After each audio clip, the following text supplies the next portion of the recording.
BCS পরীক্ষার প্রশ্ন ফাঁসের ঘটনায় রাজধানীর পল্টন মডেল থানার মামলায় পিএসসির 2 উপপরিচালক সহ 6 আসামির 10 দিনের রিমান্ডে নিতে আবেদন করেছে সিআইডি। মামলার তদন্তকারী কর্মকর্তা সিআইডির অতিরিক্ত বিশেষ পুলিশ সুপার জুয়েল চাকমা আদালতে এই আবেদন করেন। আগামী 16 জুলাই কারাগারে আটক 6 আসামির উপস্থিতিতে রিমান্ড শুনানি হবে। এদিকে যদি কেউ অনিয়মের মাধ্যমে চাকরি পেয়ে থাকে তা প্রমাণ হলে ব্যবস্থা নেওয়া হবে বলে জানিয়েছেন জনপ্রশাসন মন্ত্রী ফরহাদ হোসেন।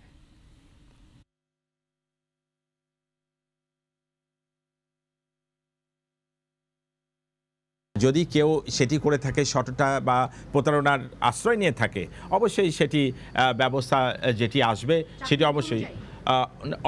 অবশ্যই চাকরিতে যারা নিযুক্ত হবেন সেক্ষেত্রে তো কিছু বিষয় রয়েছে এবং তারা যথাযথ প্রক্রিয়া অনুসরণ করেই কিন্তু চাকরিতে তাদেরকে আসতে হবে। ওয়ালটন ফ্রিজ কিনে অনেকের মতো আপনিও হয়ে যেতে পারেন মিলেনিয়াল। সেরা পণ্যের সেরা অফার।